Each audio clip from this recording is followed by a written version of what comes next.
Hello, j'espère que vous allez bien. Vous êtes plusieurs à me poser des questions sur mon parcours. Alors du coup, je me suis dit que je pouvais vous partager ça en vidéo. Alors, situer, me présenter. Moi, je suis Marine Kervella. Je suis coach et thérapeute en sophroanalyse des mémoires prénatales de la naissance et de l'enfance. Et j'accompagne les femmes hautement sensibles qui ont ce désir-là de lâcher les masques, d'enlever les caras. Je ne sais pas si ça a repris. Donc je disais d'enlever les couches d'oignon, de libérer la culpabilité pour devenir une maman pétillante et inspirante pour leur enfant, d'avoir une parentalité sereine et une vie consciente et sereine également. Donc mon parcours à moi, alors j'ai eu plusieurs bouts de vie, plusieurs vies. Ma première formation à la base, dans la première vie, j'ai été diplômée d'une école d'ingénieur en informatique, en télécommunication et en électronique. Et oui. Et voilà, ça me fait bizarre de dire ça. Et d'un DEA en imagerie médicale. Alors, pour vous, voilà, je vais faire un résumé de tout ça, mais en fait, comment je suis arrivée là?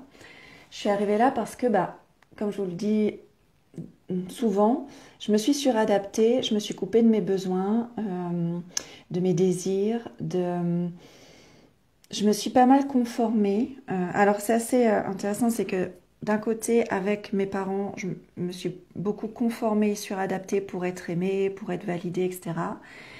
Et avec mes amis, c'était ma part rebelle qui se réveillait, mais toujours pour être validée par mes amis. Voilà.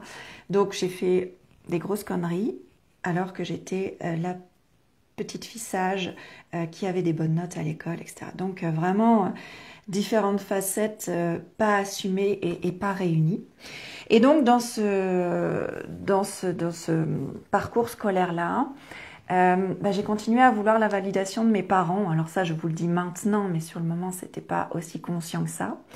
Et donc, je suis partie faire des études d'ingénieur, puisque grand frère et grande sœur qui étaient passés par des grandes écoles, je me devais de ne pas décevoir mes parents et d'être au moins aussi, de les rendre au moins aussi fiers que mon frère et ma sœur. Et donc école d'ingénieur avec toute cette idée d'ascension sociale, etc. Mes parents étaient agriculteurs. Donc pour eux, l'ascension sociale était importante, bien gagner sa vie, etc.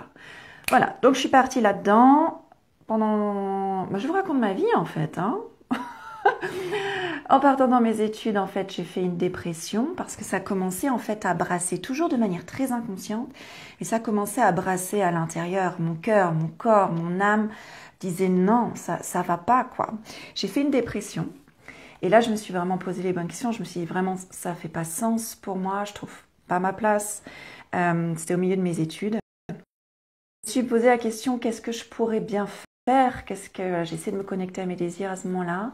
Et en fait, il y avait la médecine, la psychologie qui m'attirait beaucoup et notamment pédopsychiatre ou puéricultrice m'intéressait beaucoup à l'époque. Et en fait, j'ai très vite refermé la porte parce que la connexion est très mauvaise, j'ai des coupures, je vais peut-être essayer de me déplacer si j'y arrive. Hop, hop, je vous fais voyager. Donc, j'avais pas les ressources pour recommencer des études à zéro, des études longues, c'était pas du tout ma vie. Donc, j'ai continué, mais en essayant de mettre un sens à tout ça. Et donc, j'ai raccroché, j'ai fait un complément en même temps que mes études d'ingénieur. J'ai étudié l'imagerie médicale, la peau, pour ensuite faire une thèse dans la détection des cancers du sein à un stade précoce avec un laser, la technologie du laser. Donc, ce qui fait qu'en fait, j'étais ingénieure, enseignante en université, conférencière et docteur en imagerie médicale. C'était complètement une autre vie. Une fois que j'ai fait ma thèse, ma soutenance de thèse qui s'est bien passée, j'ai dit stop. Et là, je me rappelle d'une grande, très très grande fatigue. De dire ça suffit en fait, ça suffit, il est temps que je fasse tomber les masques, il est temps que je me retrouve moi. Et en fait, c'est comme si j'avais donné ce trophée, ce diplôme, qui n'était pas un trophée pour moi c'était pas, ça faisait pas waouh quoi. Pour moi, ça faisait ah enfin, ça y est, c'est terminé quoi. Et en fait, j'ai comme si j'avais offert ce trophée à mes parents et je m'étais autorisée à m'écouter moi. Et donc là, j'ai pris 2 ans en faisant des petits boulots divers et variés pour surtout réfléchir à ce que j'avais envie de vivre. Et j'avais envie d'être heureuse. Et j'avais envie de mettre du sens dans ma vie. J'avais envie d'être utile, j'avais envie de contribuer. Et au cours de ces 2 années, m'est arrivé cet élan du cœur, mais vraiment comme une vocation tardive très très très forte, de m'occuper d'enfants. Et donc, pour moi, il n'était pas question de reprendre des études longues. Et je me suis dit, bah tiens, être assistante maternelle me plairait vraiment d'être au quotidien avec des enfants. Je n'avais pas d'enfants à l'époque. Et en fait, il y avait quand même cette autre part de moi qui était là, oui, mais il faut que je sois validée, il faut que ce soit assez bien, il faut que ce soit reconnu. Et donc, je m'étais inventé tout un projet dans ma tête comme étant, ok, je vais commencer par être assistante maternelle pour monter après en compétences, faire une validation des acquis par l'expérience, nanani nanana, pour pouvoir être directrice de crèche dans X années. Donc, pour moi, c'était plus valorisé, plus justifiable, puis plus facile à expliquer aussi, hein, parce que j'avais peur de décevoir mes amis, mes parents, ma famille, etc. En leur disant, bah non, mais en fait, je veux plus être ingénieur, je veux plus être chercheuse, je vais être assistante maternelle. Pour moi, c'était difficile à assumer complètement. Donc, je trouvais cette excuse-là qui faisait plus digne dans mon ancien monde. Bon, ils sont quand même tous tombés sous le choc, hein. Mais pour moi, c'était tellement évident. Donc voilà, assistante maternelle. Donc j'ai été assistante maternelle pendant quelques années. Et en fait, c'est là où c'est le plus important. C'est que... Hey, pourquoi vous voyez le paysage? Oh là là, c'est les soucis techniques aujourd'hui. Bref. Donc, assistante maternelle... pendant quelques années, je n'avais toujours pas d'enfant. Et en fait, c'est là où c'est très très fort, c'est que ça m'a permis, en fait, je me suis autorisée à me reconnecter avec ma petite fille intérieure grâce aux enfants que j'accompagnais au quotidien. Je me suis autorisée à repartir un peu à zéro dans mon intelligence émotionnelle, et enfin voilà, à avoir une nouvelle page vierge pour pouvoir me reconnecter avec mes émotions, mes besoins, mes désirs, comme un bébé en fait, comme un enfant qui réapprend ça. Alors, bien sûr, j'étais une assistante maternelle responsable, formée. Alors moi qui adore apprendre, je me suis formée surtout psychologie de l'enfant, développement psychomoteur, alimentation, là, bon, surtout. Donc j'étais bien responsable et adulte, mais à l'intérieur de moi, dans mon cœur, il y avait cette autorisation à redevenir petite et à apprendre tellement de choses dans cette énergie-là au contact des bébés et des enfants. Et je les remercie tellement pour ça, tellement ils m'ont appris. Et donc j'ai grandi avec eux, je me suis retrouvée avec eux. Et puis au bout d'un moment, alors mes enfants sont arrivés aussi, et puis au bout d'un moment, c'est comme si vraiment j'avais grandi avec eux. Et je me suis dit, ah ok, ben, je commence à être assez adulte pour pouvoir accompagner les adultes. Donc j'ai commencé à transmettre mes connaissances à d'autres assistantes maternelles sur la méthode Montessori pour les 0-3 ans, sur la communication non violente, etc., etc. Puis à un moment, je me suis dit, tiens, j'ai envie d'accompagner les parents en fait. J'ai envie qu'au sein de leur famille, qui est vraiment la référence la plus importante pour les enfants, j'ai envie qu'ils aient les billes pour être apaisés, eux-mêmes à l'intérieur, et puis qu'ils réussissent à accompagner les enfants comme ils le veulent, alors avec une éducation bienveillante, consciente, mais comme ils le veulent vraiment dans leur cœur, et que ils arrivent à se détacher des travers de l'éducation traditionnelle et des blessures qui se sont créées aussi. Voilà.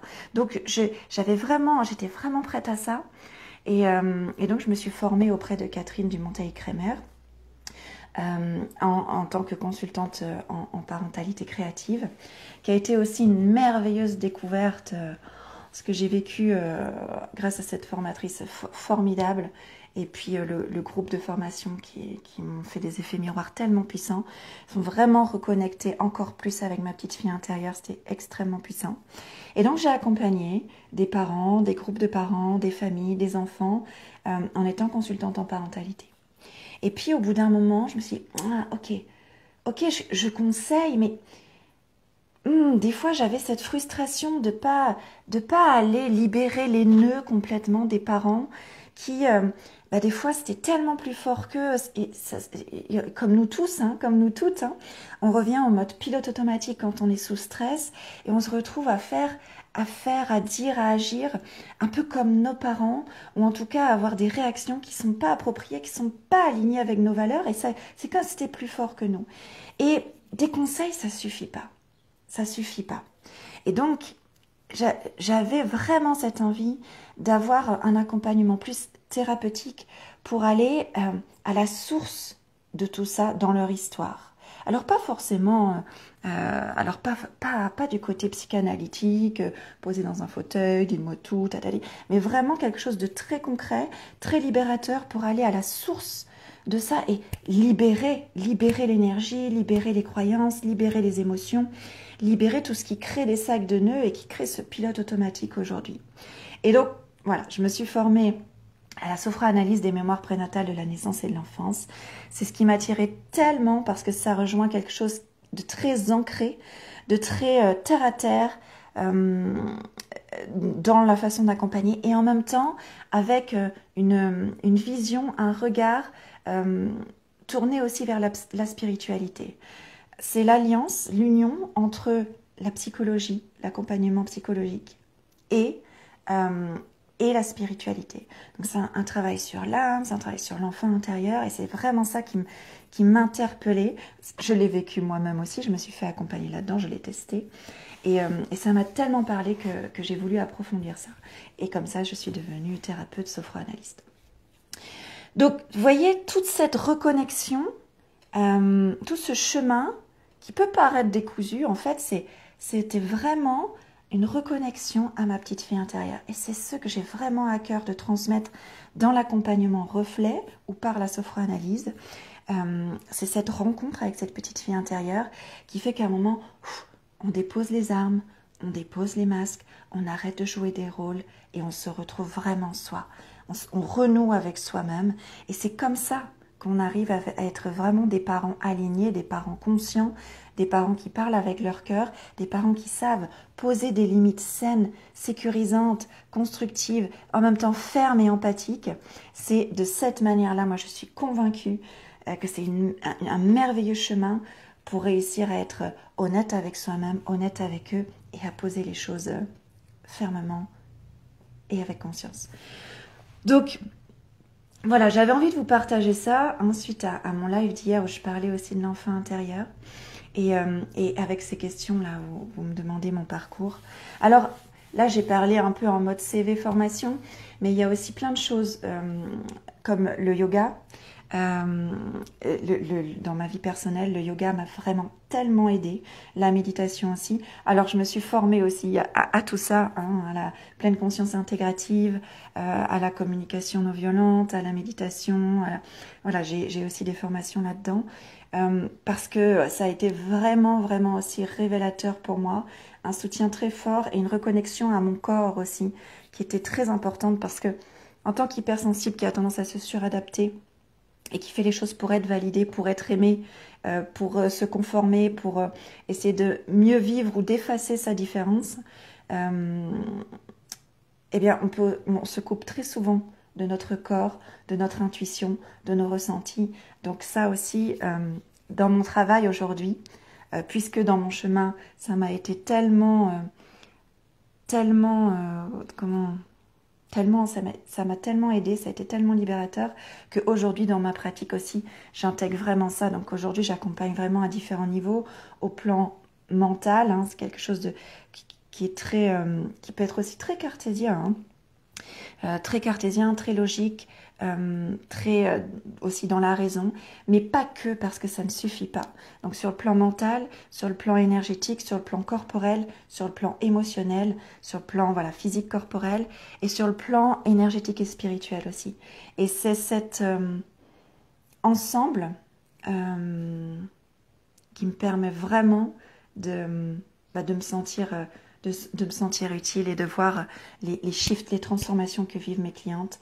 C'est ce qui vraiment leur permet de vivre ces transformations très très très très très fortes, hein, toujours avec cette optique de lâcher les masques, de renouer avec soi, et puis d'avoir vraiment cette vie consciente, pétillante, inspirante, auquel elles aspirent pour elles et pour leur enfant, pour qu'il soit bien dans ses pompes, qu'il ait confiance en lui, qu'il ait une belle estime de lui, voilà.